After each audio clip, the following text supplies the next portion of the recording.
welcome to another episode of Boring History. My name is Angela, and today I felt like having a chat about Atlantis. We all know the myth of the utopian island city that is thought to have disappeared virtually overnight and hold the answer to all of the world's mysteries.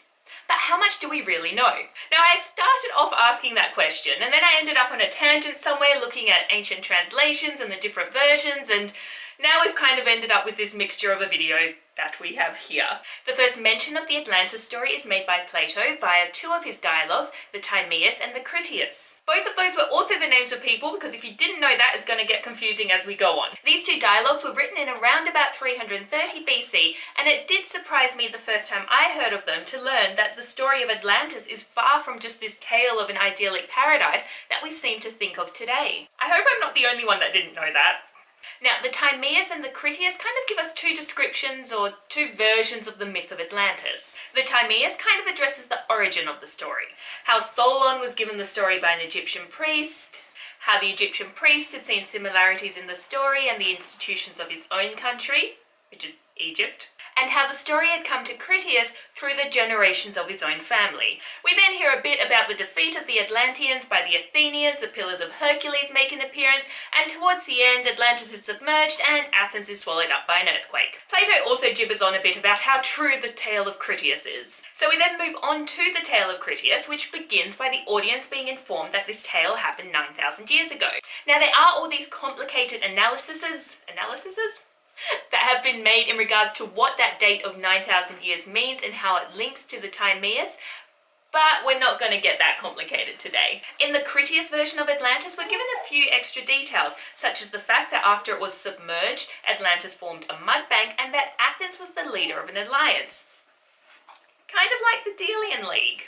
We're also given a super detailed description of the city, like how Poseidon created the 10 royal ancestors of Atlantis, how the islands were arranged in little circles around each other, 2 circles of land and 3 of water. Concentric rings, that's what they're called. The soil was fertile, there were all sorts of buildings and military organizations, there were mountains and forests and wildlife. Poseidon. Yes, dear? Pippi!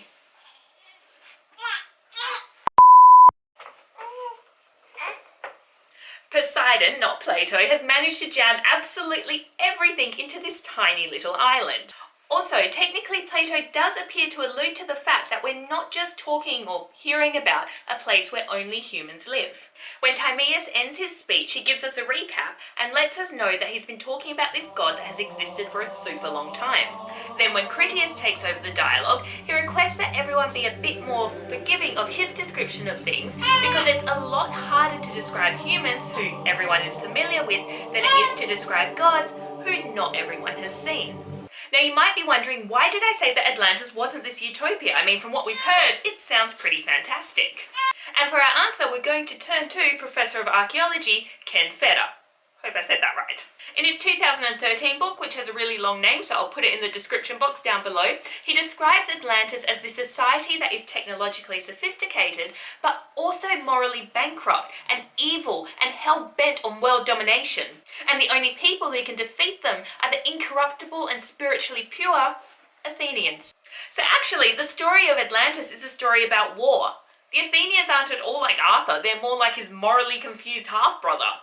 Or maybe even Thanos. Maybe they're as morally confused as Thanos. We also have to remember that Plato lived in classical Athens, so it is possible that a bit of nationalistic pride or propaganda might have been woven into this story.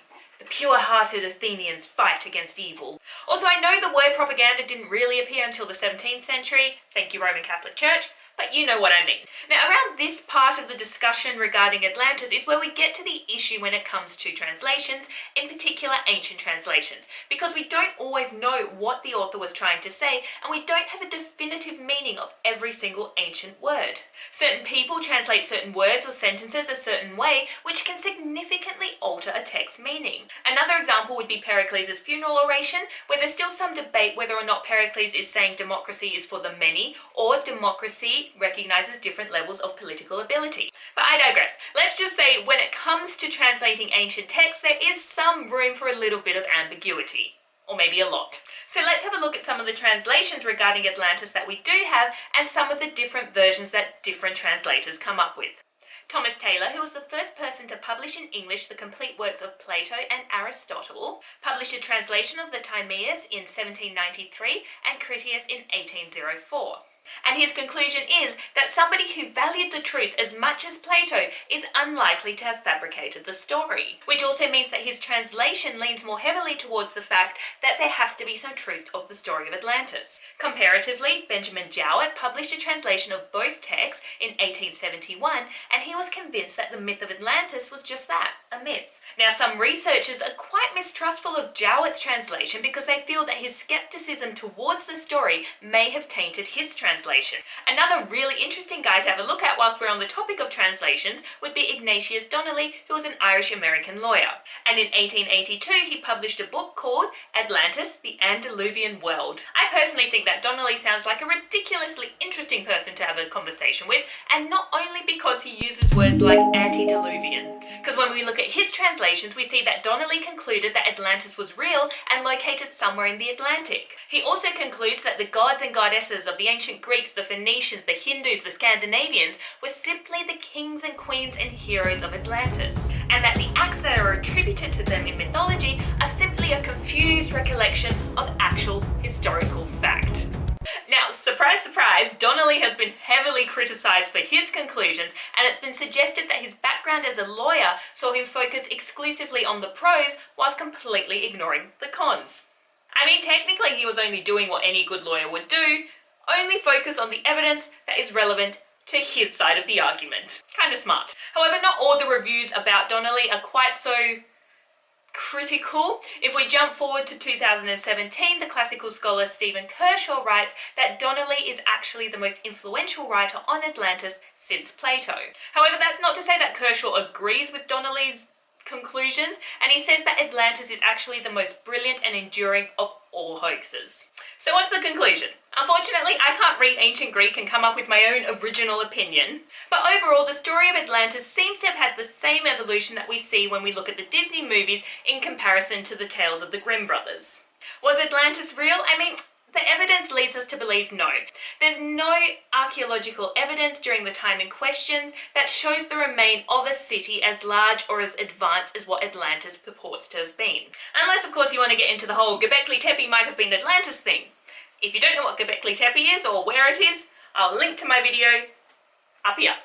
And I guess you can't really discredit any theory, even if there is no archaeological evidence, because there are some scholars who say that climate change or something like that may make it possible that there was a city like Atlantis that disappeared into the depth of the ocean until only whispers of the legend remain.